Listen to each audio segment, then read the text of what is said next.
In this tape series, you will learn an understanding of the universal law. We will look at the nature of your life's mission, and we will develop an action plan so that you can absolutely materialize those things that you want. Through the laws of attraction, you have the ability to pull to you almost anything that you can visualize and make a part of your feelings.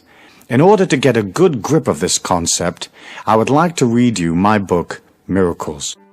Miracles, Step 1. Understanding the Universal Law.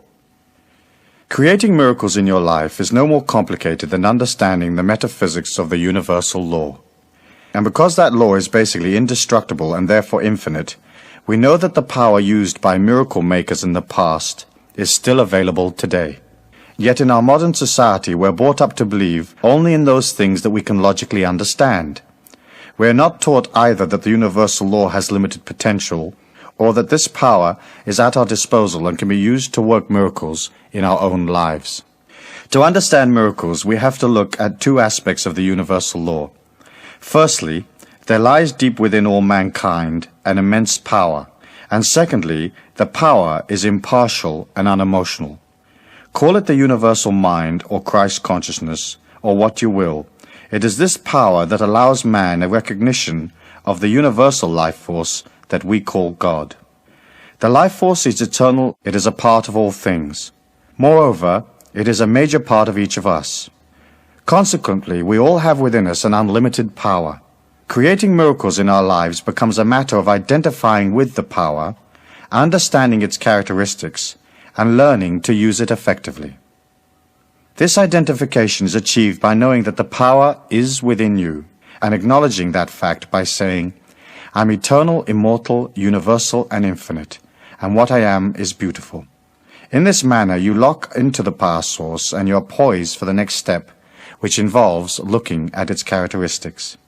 The universal law is impartial and unemotional.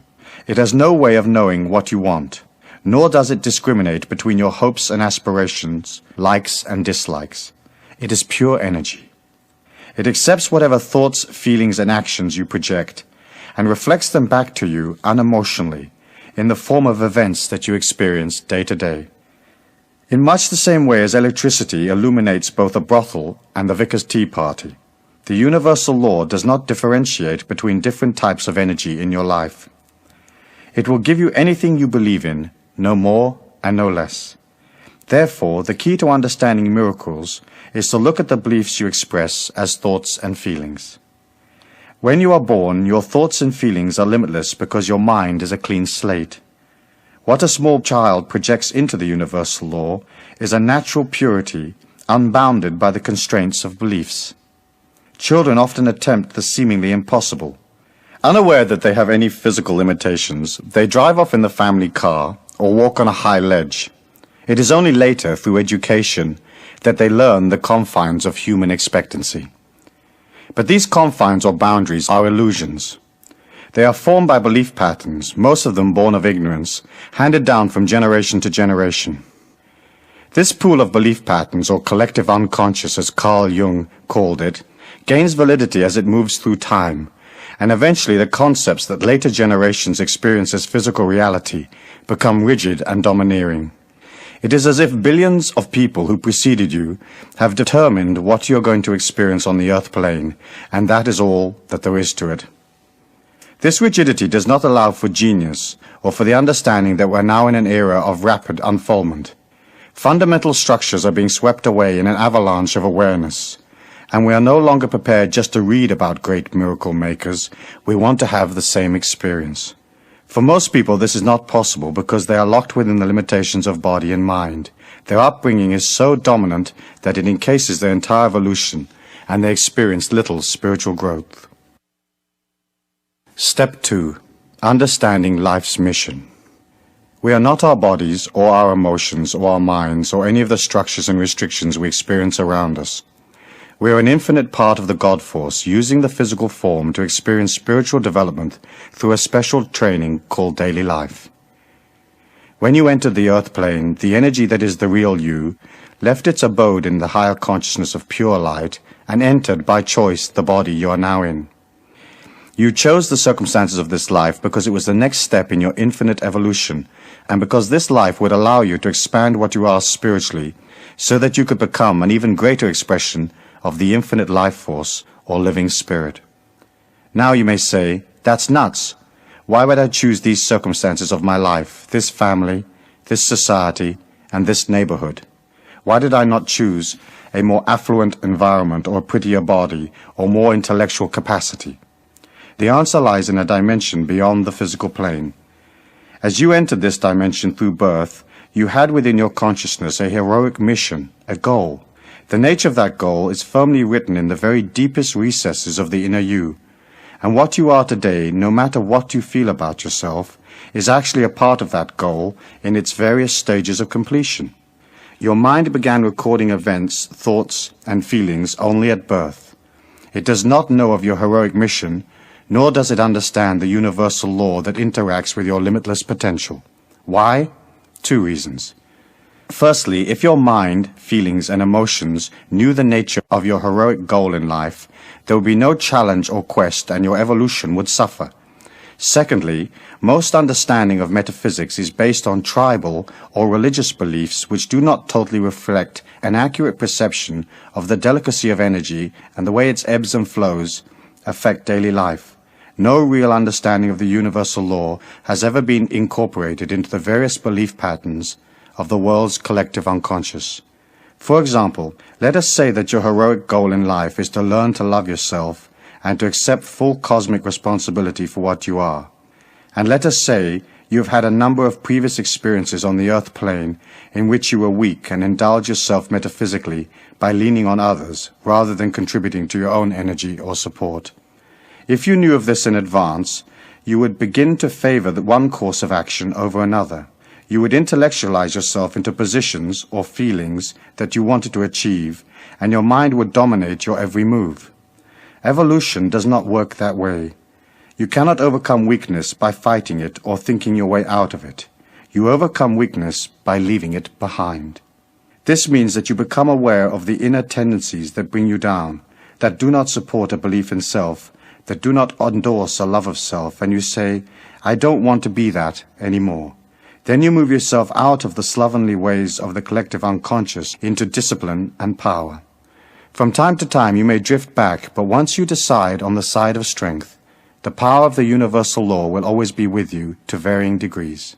It may be a battle at first because your mind does not understand these laws or the nature of your mission on earth, nor does it understand the laws that govern your potential. It will have a tendency to advise you logically from its own experience, and logic is death to that part of you that is a miracle maker. Step 3. Understanding the nature of beliefs. The next step in creating your own miracles is to look at the nature of beliefs. By reviewing beliefs and feelings, you begin to understand how to use the universal law effectively. It is natural to yearn for the impossible, and in so doing you establish strong beliefs about what can and cannot be done. You can jump a certain height and no higher, run at a certain speed and no faster, accept a certain position and no better. Because most commercial aircraft fly at about 600 miles an hour, the shortest time in which you can get from New York to Paris is about 6 hours. Those are the facts in the collective unconscious. But what if I told you of a man who could move his body many thousands of miles in just a few seconds? Your mind would scan its memory banks and draw a blank, whereupon you might think, impossible. Then perhaps you might review all the scientific data available and conclude that this feat is unachievable. All scientific knowledge and current thinking are products of the same collective unconscious, and just the fact that 1 billion people have no concept of a man moving 3,000 miles in a few seconds makes it impossible, but the billions of people are wrong. There is a dimension right here on the earth plane in which such a feat is possible, and there are few people alive today who know of this dimension and use it. It is a matter of perception and belief. Your ability to work miracles is predicated entirely on how easily and quickly you can give the collective unconscious the slip. It is your attachment to the collective unconscious or world belief patterns that hold you back. This attachment which you accepted at birth is your main challenge in life, and your spiritual goal is to step above it. Eventually you realize that in order to become a part of a higher consciousness, You have to leave where you are right now and step into the unknown. That is why all the tales of the path of the initiates talk about loneliness. For as you move away from the old energy, there's a sense of loss. As you take that step, your perceptions expand gradually to accept a higher vibration of self, and you understand what others believe is a part of their evolution, but is not the sum total of all of the facts. We experience life through the five senses, the windows of the soul, and we are taught what capacity those senses have. Yet each of them has a dimension that is many times deeper than is normally perceived, and those dimensions will open for you as you move towards them. Let us look at feelings. Through feelings you can enter into other worlds, and clairsentiousness, a heightened sense of feeling, is a capacity you can learn to develop quite quickly. It is not as acute as extrasensory sight, but it is deep, and through it you can enter into areas of perception that few people ever experience. Everything around you is energy. Your body, its various organs, your thoughts, the physical place you inhabit, the events of your life, each expresses an energy. A part of that energy is perceivable through the five senses, but most of it is beyond normal perception. By opening to the power of the universal law and controlling the mind through centering and discipline, you become aware of the subtlety of energies around you. You will find that you can use your feelings to guide you through life. As you move into a situation, push your feelings into whatever lies ahead. How does it feel? What is the universal law saying to you? Which areas flow and which do not? After a while, this exercise becomes simple and very accurate. You may not be able to see all the subtle energies around you, but you can learn to feel them, and soon you will find the information from the universal law has a way of jumping at you unexpectedly. Events in your life gather energy as they come toward you, and you can feel that energy weeks and even years before they occur. Science will tell you that it is not possible to foresee the future, and that is true for those who believe it so. But as you move out of the world's group perception, feeling and even seeing the future will become second nature to you. To harness the universal law effectively, you should watch its manifestation, which is basically every event in your life. Then link each event to your underlying feelings and attitude. Realize that when things go well, it is solely because you put that image into the universal law and it responded. Imagine the universal law as a shipping clerk in a large mail order company. He gets your order, but has no idea who you are. If the order says size 8, he sends out size 8. It is of no concern to him whether or not size 8 fits you. He merely complies with your request. In daily life, your feelings, thoughts, and attitudes are your order form. So before you decide to change your present conditions, you will have to be very sure what you want from life. The universal law reacts spastically to uncertain messages. You have to write clearly, and you have to be able to accept whatever you're looking for. Let us say you want to win a large sum of money. Give up your job and spend the rest of your days laying in the sun. You dream about the cash, and you sigh and you say, "Wouldn't it be lovely?" But is that actually what you want? You might very soon find yourself bored, and though your mind would like to lounge in the sun, the inner you might say, "I should have stayed where I was. There was more potential there." Creating energy for yourself through the universal law is not just a matter of wishing for things willy-nilly. You have to realize that the power is within you, and once you take the first step towards it, whatever you create will be for your highest good. It might not be exactly what you thought you wanted, but you had better be ready for the consequences. Before embarking on a miracle action plan, you ought to spend some time meditating on the conditions or material objects you want. The universal law is the shipping clerk waiting for your clear and concise order. The currency with which you are going to pay for it is belief. To create something with absolute certainty, you have to establish the feeling within you that it has already happened, that the condition you desire is already a part of your life. That can be hard because your mind, knowing nothing about the workings of the law, fights back. You affirm, "I am rich," and your mind contradicts, "You're not." The conflict that develops confuses the universal law, which is about to deliver your heart's desire. This clash of opposing energies has been the challenge of the would-be initiate since the beginning of time. It is the hunt for the Holy Grail, or the slaying of the dragon. It states that no one enters the kingdom of heaven within until he has tamed the dragon of negativity that he inherited from the collective unconscious. Figuratively, You will have to leave the earth plane, even though you may be still very much a part of physical reality. Dimensions are not out there someplace between you and the stars. They are inner worlds or inner journeys. These journeys have an inner reality and an outer manifestation in the physical. So anything you can conceive is actually a part of you right now. The fact that you do not have it to hand matters not. Whatever it is that you conceive is in a state of gradual becoming. If you affirm, I am rich, you have to start feeling rich, thinking rich, and holding a rich attitude. Walk around expensive stores. Have coffee in the best hotel in town. Begin to act and feel as if you already have the vast fortune you know the universal law is about to deliver to you. This way you create a concrete reality of wealth within your inner journey, and it will then become manifest in your outer journey, the physical world. If you can maintain that feeling and power and live as if your wish has already been granted by the universal law, your wish will be delivered, guaranteed. But you cannot be half-hearted, or you will dissipate your personal power and nothing will happen. You'll have to take the path like a warrior. You're going to achieve your goal, no matter what confronts you, no matter where you are right now, no matter what adversity faces you, you will reach your objective. The universal law does not care whether you have your heart's desire or not. Therefore, you might as well make up your mind to collect. You can have anything you want, and when you create it, it becomes yours. Often we feel we do not deserve success, or wealth, or complete health, or anything else we might yearn for. We are taught in childhood that we're not worthy, or that somehow we owe something to society, or the physical plane, or that we have some kind of special sin that we should atone for before we can enjoy what we want out of life. That is not the case. The law does not discriminate. It receives your energy and delivers diamonds or plain rocks, depending on what you put in. It is very important to look at the negative feelings you have about yourself. It is easy to say, oh, I never win anything, or I'm too old, they will never hire me, or I can never be with that person, I'm not pretty enough. That kind of thinking is indicative of the mind and its logical advice. Miracles are not logical, so the last thing you need is logical advice from the mind. When such advice is given, acknowledge the mind, thank it, and say, I do not accept any energy that is contrary to the unlimited power that lies within me. Then press on. Infinite power is so magnanimous, so powerful, so much more than the mind, that it exists in a separate dimension, and that is why the mind has difficulty perceiving that it is even there. You will get an intuition or feeling, or a rush of excitement, but that is all.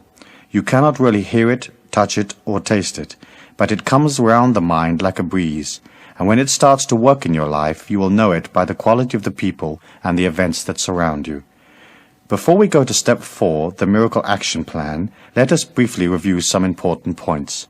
The universal law, or living spirit, is unlimited. Therefore, what you are is unlimited. The universal law is impartial and unemotional. It cannot discriminate. It will give you anything you believe in. You are not your body or your emotions or your mind. You are a part of the living spirit, learning. No matter what your circumstances, the universal law can be called upon at any time because it is the real you. Whatever you create for yourself by understanding the mystical, metaphysical aspects of the universal law is yours because you created it. You deserve it. Miracles are not gifts from God. They are a part of you, which is God. Finally, the universal law is in balance and harmony by its very nature.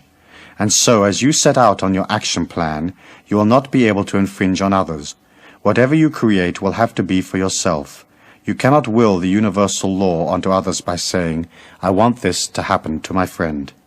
This would be infringing, because not knowing the nature of your friend's heroic life plan, you are not entitled to change it, or in any way alter what he is going through at this time.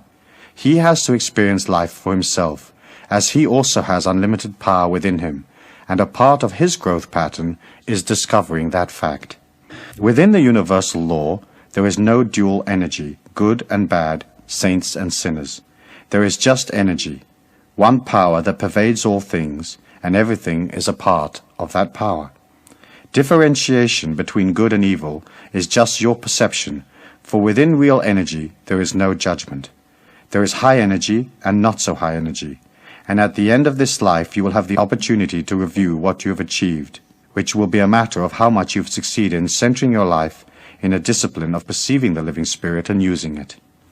But your review will not be emotional. You'll be looking at the quality, or speed if you like, of the energy you created. If you have harmed others, you have impeded your evolution by de-accelerating the life force within you. That is your karmic energy, and someday you will have to understand that it was not your highest path. But you cannot judge others, because since the energy your mind perceives does not incorporate the nature of their heroic goal, you have no way of knowing exactly what they need karmically for their growth at this infinite point in their evolution. There are no accidents or victims. Each person is responsible for his own evolution. Each pulls to himself the circumstances experienced in life. He puts in an order, so to speak, and gets back 3 cracked cups. That is a part of the learning pattern, trial and error. This lifetime is yours. You may be involved in relationships and loved ones, but basically what you make of your life and how you pass through it is your evolution. We all learn to take responsibility for our own circumstances, and within the universal law you're not expected to take responsibility for the evolution of others. It might sound a bit harsh, but in the law there's an incredible clarity and justice. That is why adversity is so useful. It allows people to look for something beyond day-to-day reality, and this brings them in touch with their true inner selves. In desperation, they begin to pull on their unlimited power, and they realize that anything can be changed, that suffering is a product of the inner self, and by looking at their inner selves, they can transform them. It has been said that there are no incurable diseases, only incurable people, and that is true of all energy within the universal law. Trying to fix your circumstances just physically or mentally will not work in the long run, because deep-rooted inconsistencies will continue to surface in your life in various disguises. To overcome something once and for all means going within yourself to discover the real cause of the disturbance. This process or discovery will allow you more energy which you can use to create the things you want in life. Step 4. The Miracle Action Plan. Write down on a piece of paper in order of importance the things and the conditions you want. Do not let the mind advise you. It has limitations. Shoot for the moon and be sure you leave nothing out. Chop and change your list until you're comfortable with it, but be clear about what you want. Use exact and precise wording to describe the conditions you require. Remember, the system works, so you must be definite in the way you describe your wants. Here's what to do. A. Read the list 3 times a day. Once when you rise, once in the middle of the day, and once before bed. B. Meditate on your miracles from time to time, and know that the universal law has received your order and is just about to deliver. C. Maintain silence. Talking about your miracle dissipates the energy drastically. Therefore, you cannot share your miracle with others until they happen. D. Always act and think about your miracles as though you already have the conditions you desire. E. Be open to the inner promptings of the unlimited power source as it instructs you in ways of getting what you want. Realize that universal law has to deliver in the physical plane where you can make use of it. Your heart's desire can come from anywhere, so do not limit your field of expectation. Remain open and flexible at all times. F. Smile a lot. The first miracle is on its way. Step 5. Understanding energy. Since the mind has no way of knowing how the universal law is going to deliver your miracle, do not waste your time trying to figure out. Just know. Your thoughts should be like acorns that develop gradually into oaks. If you dig them up to discover how things are going, your tree will perish. It is important to avoid fretting. Center on the feeling that some way, somehow, the universal law will not let you down, because everything in the universe is energy. Solid objects appear as such only because their atoms and molecules move at the speed of light. In fact, reality is both solid and not solid at the same time, and this applies to thought forms. They are real and even more powerful than physical reality because they are not constrained by the limits of the material plane. You cannot take them apart and analyze them. You have to create them and let them fly. Through your enthusiasm and belief, you energize the universal law and encourage it to deliver. Try at all times to keep your thoughts pure and on target. If doubt creeps in, do not allow it to dominate for long. Look at doubt from above yourself. Realize that it is just the mind fretting, not understanding, creating objections through ignorance, and whatever you have set in motion will happen.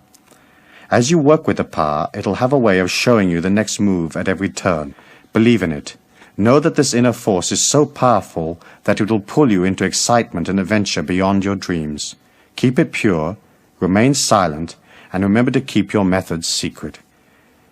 Everything that surrounds you has the living spirit within it in varying degrees. Living things express it more than do inanimate objects, but all have it. The more you come in touch with the universal law within you, the more you're in touch with the things around you. Everything becomes a symbol and strength to you. The world helps you, and the fuller you become, the more dimensions you can pull from. A very dear friend was walking along a street one day, wondering what to do with her life. She was at the crossroads literally and figuratively. Life was flat. She craved inspiration and asked the universal law to direct her. As she stepped from the curb, a passing car nearly knocked her over, and as it screeched round the corner, a book fell out of the trunk. It was a book about man's quest for the universal power, and it changed her life. Shortly, she left the town and embarked on a whole new evolutionary path that over a period of time has taken her to great metaphysical heights and into countries and relationships she could not have conceived of before. The universal law provided her with a special teaching in the form of that book, and she, being in tune, was ready to benefit. And so it should be for you. As you work towards your miracle, watch for every sign, for every change around you, and you will see the universal law communicating with you. The more you trust it, the more the energy is encouraged to reveal itself, and various unusual things begin to occur. Your energy quickens, and opportunities pop up like corks on a lake. Then you will know that the power is truly with you. This coming in tune more than anything else will help you manifest your desires. You cannot act negatively in one part of the universal law and expect the other part to deliver your miracles unaffected. As you watch your life, you become expert at reading symbols, and you see that you are the only one responsible for what you are, and that everything around you expresses an energy. The clothes you wear, the things you say, the people you associate with, the food you eat, the places you go are all statements to the universal law of what you are. The quality of these statements, or the coming in tune with yourself and your surroundings, is the key to your spiritual unfoldment. What you are has great power. Its energy oscillates and reflects the amount of living spirit or God force that you express.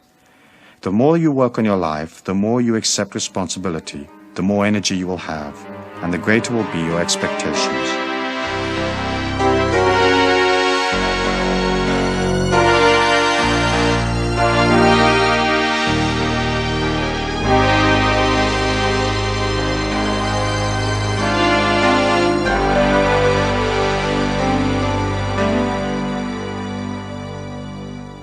Suppose you have a special project in mind and you want to be sure that you have the maximum possible energy available.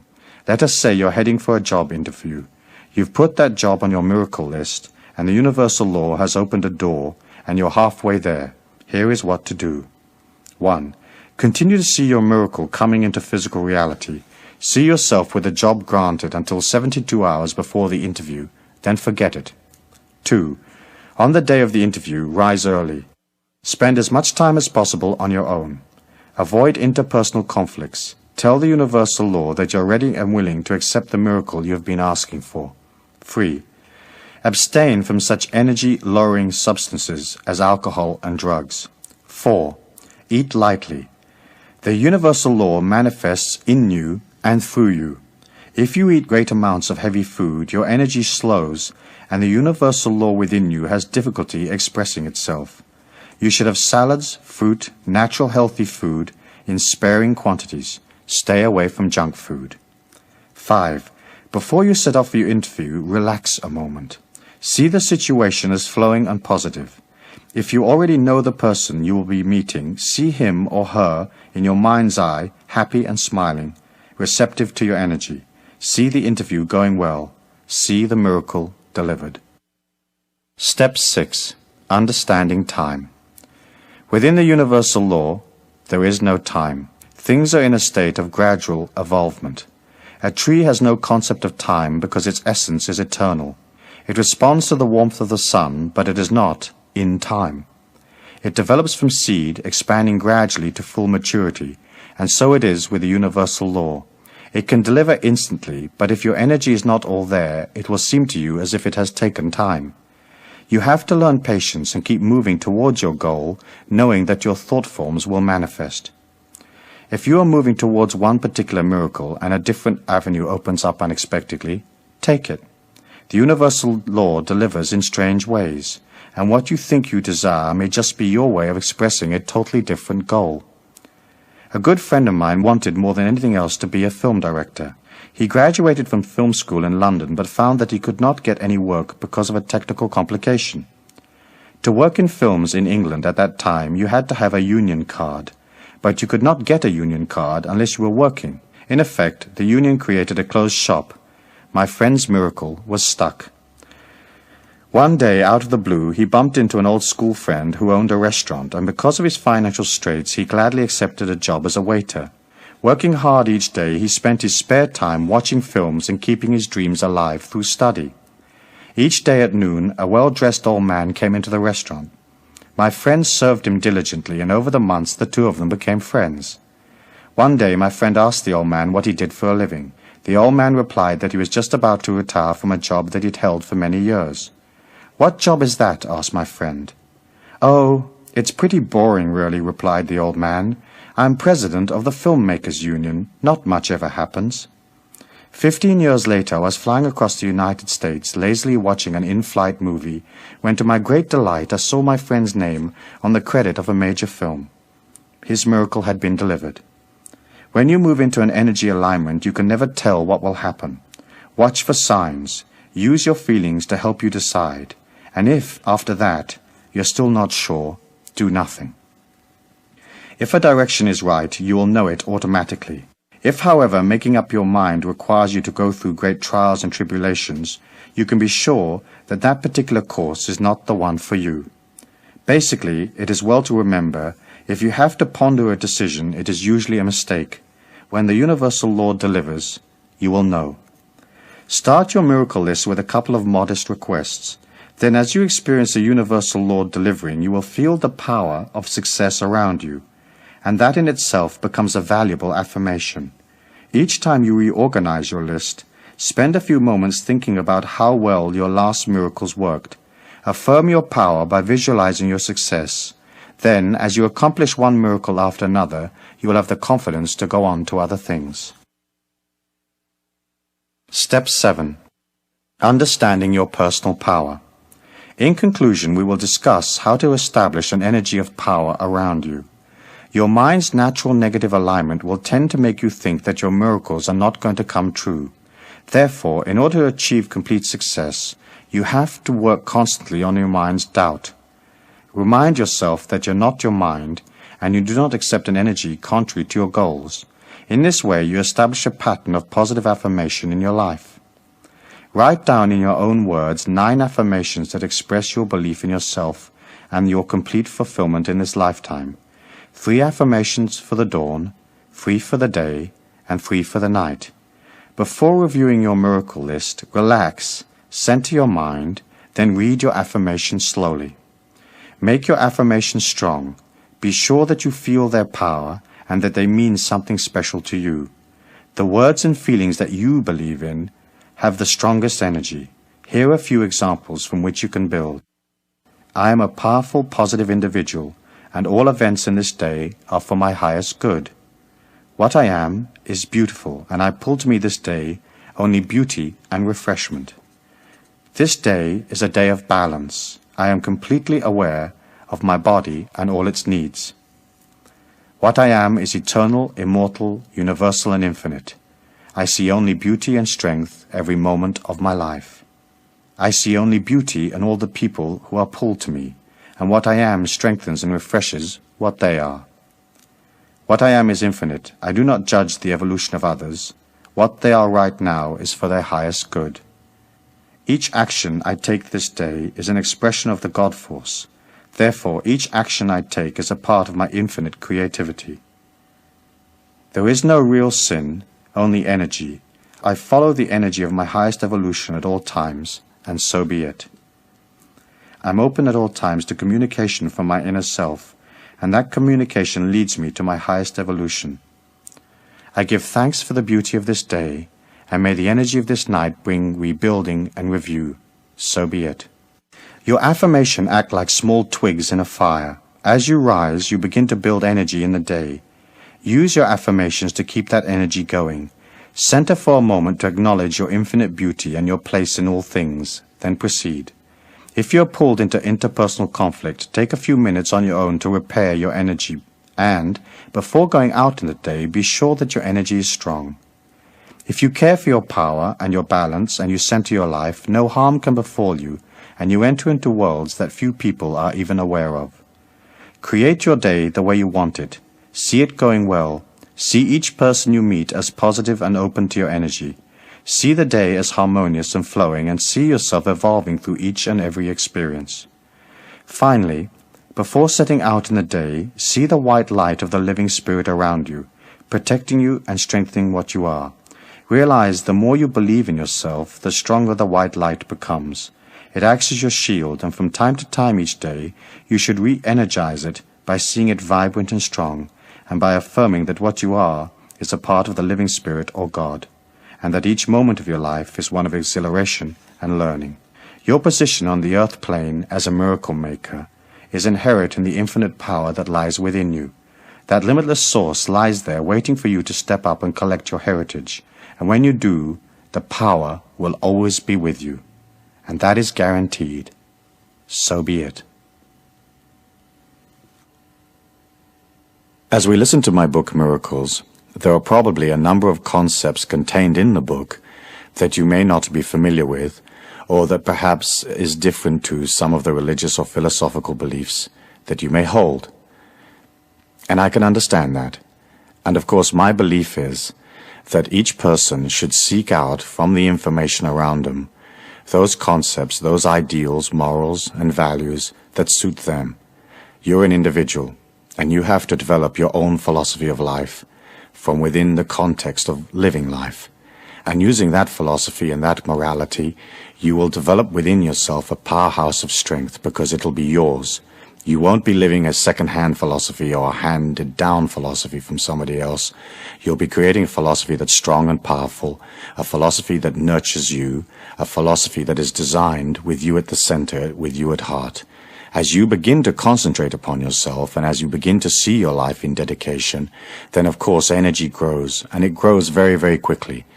You'll have the impression that things are only moving along slowly, and sometimes perhaps you may even find yourself being a little bit impatient with yourself, striving and yearning for more, and yet somehow not necessarily seeing all the results that you want all at once. However, you have to remember that the inner power that you have is a hidden energy. It does not manifest itself necessarily in events around you. However, as that power exudes, it is like a light that goes out, and bit by bit everything begins to shine more brightly. At first, the change isn't really noticeable, because the power that you've exuded over your affairs and your life, the energy that you've placed into your home and your job and the people that you love and the people that surround you, it has a pattern. For that pattern to change, it takes time. It takes time for the light to go inside that pattern of your life, to enliven it. And usually you'll find that it'll take a number of months before the changes begin to occur, and then it'll take a number of years before all of those changes in your life are consolidated. You have a heritage or a goal in your life to become free, to become an absolutely powerful individual that is not dependent upon the rest of the world, that is not emotionally sucked into the world. You have a heritage to get to that peak. Most people never make it. And the reason they don't make it is because they are reluctant to move away from the old lifestyles.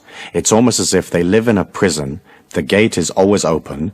There are no guards, and yet somehow they've got so friendly with the prisoners and the regimen of living in this prison that they can't walk out of the gate.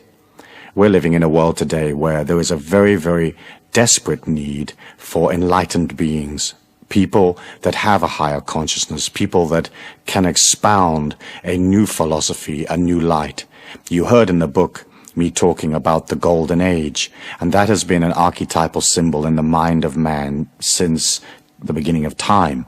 It's a belief that at some point, eventually, man will transcend his inadequacies, and we will reach a world of absolute peace, absolute power, a world where all the people are nurtured, a world without prejudice, without evil, without restriction. But as a metaphysician and as an evolving person, you have to understand that 1,000 years in the history of our planet is just a bat of the cosmic eyelid. It isn't any time at all. And so often as you look at, let's say, for example, the peace movements in the world, the hunger movements, the movements for social justice, the movements for full employment or whatever, you can see how everybody is yearning and rushing and pushing and trying to make it happen overnight. If you put that same kind of negative yearning into whatever cause you feel strongly about, what you're basically saying is the world is not okay. For you to have a transcendent lifestyle, a lifestyle of true power, where everything flows to you naturally, you have to see the world as beautiful. Inside the mayhem, there is all sorts of growth experiences. Inside the difficulty, the famine, the wars, there is man struggling through his inadequacies to discover himself. When you can understand that and detach a little bit, you can allow this whole process to take time. Can you imagine if the God Force wanted to change the world, do you think it would be a problem?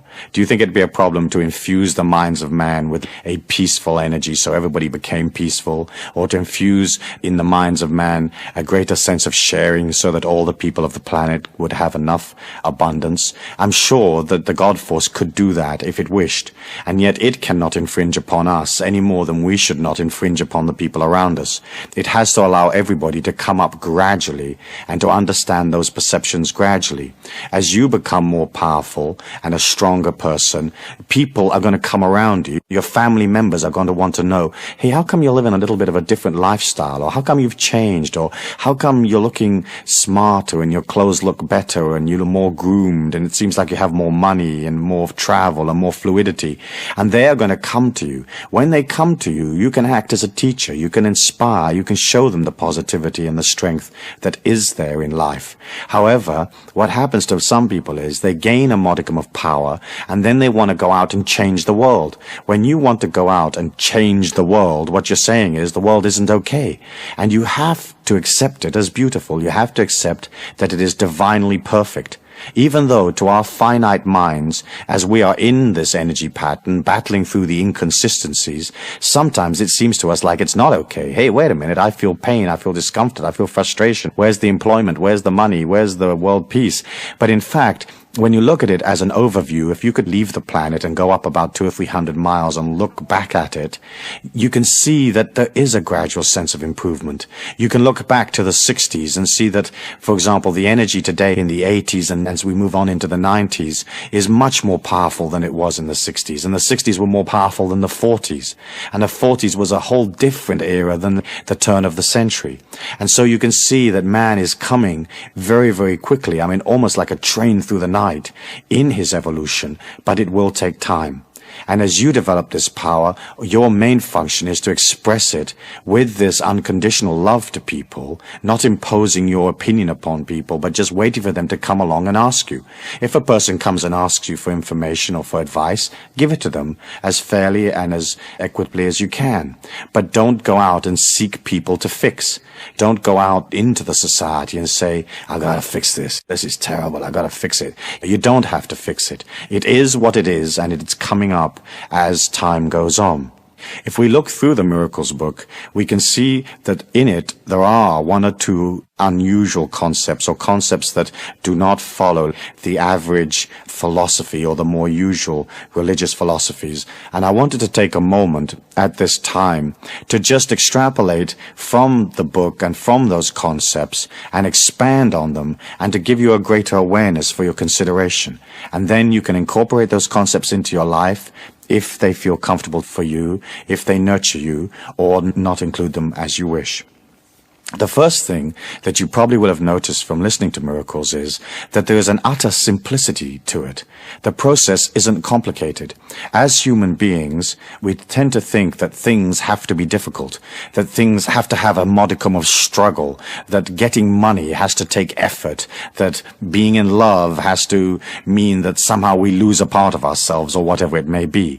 In fact, when you look at nature and you look at life and you look at energy in motion, it is utter simplicity. Think of the clarity and the simplicity of a lightning bolt.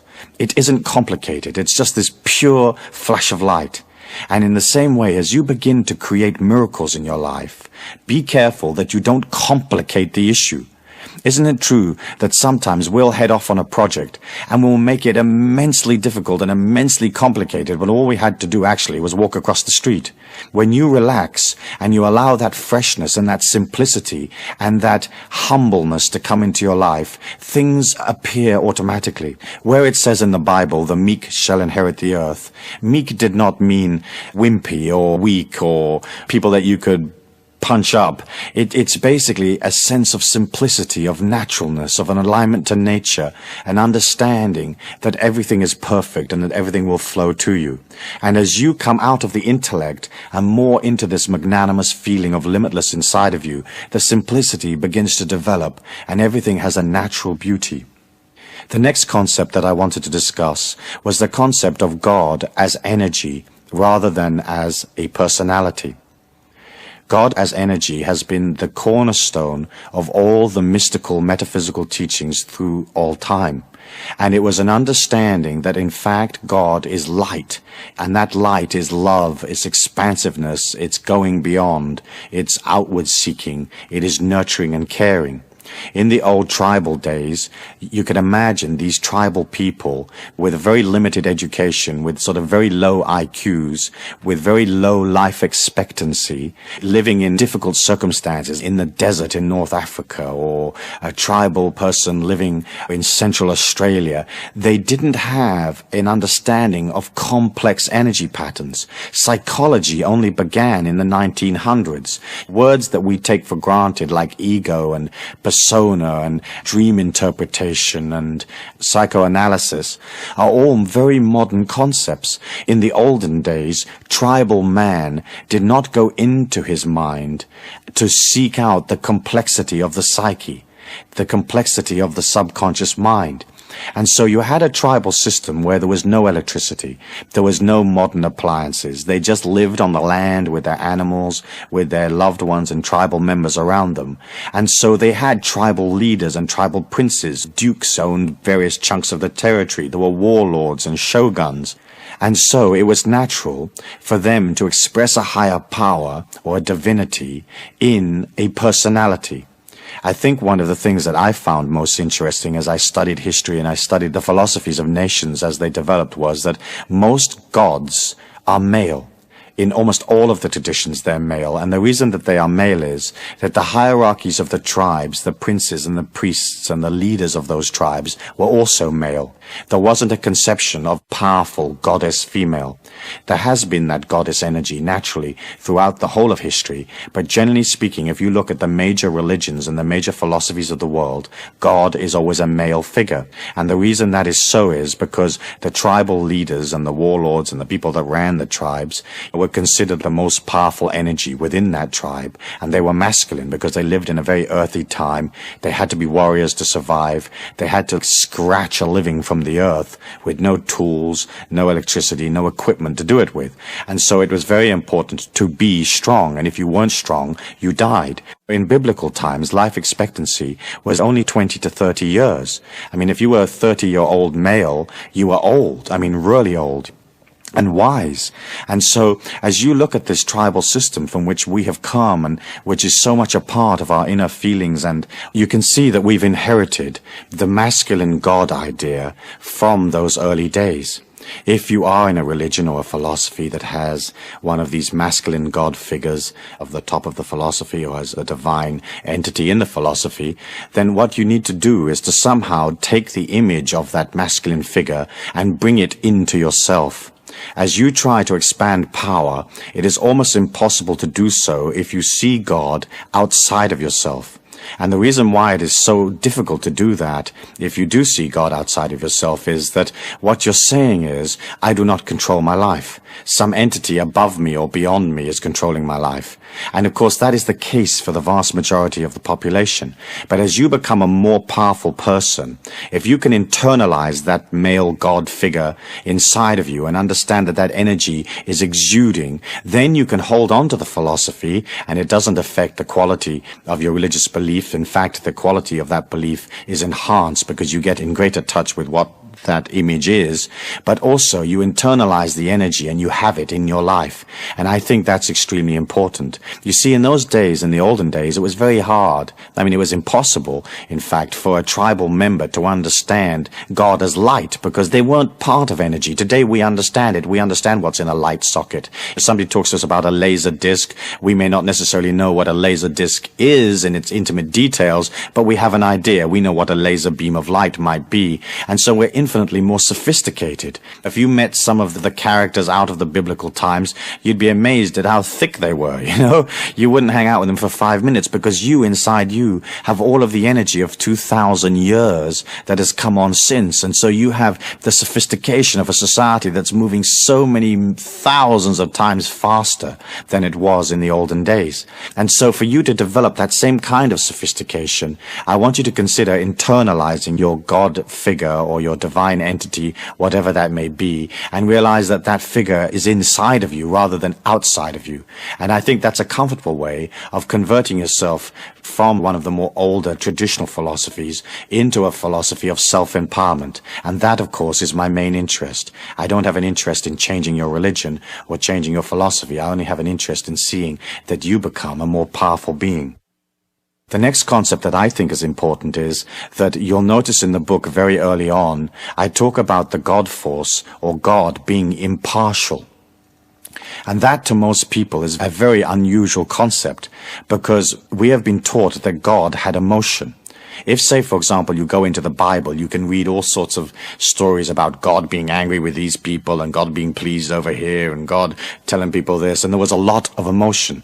If you've been to the Middle East and if you've been to the Holy Lands, you know that the people that live there are extremely emotional people, and they have a sense of exaggeration about the way they describe things. When two people have a fight in an Arab country, it may be only a fight about a car parking space outside the local cinema, but the way they talk to each other is in vastly exaggerated terms. I mean, they threaten all sorts of mutilation and mayhem to each other over one little parking space. When they're in love, they do the same thing. They talk about the moon and the stars and the light of the person's eyes and their incredible beauty, and it's just a way of talking.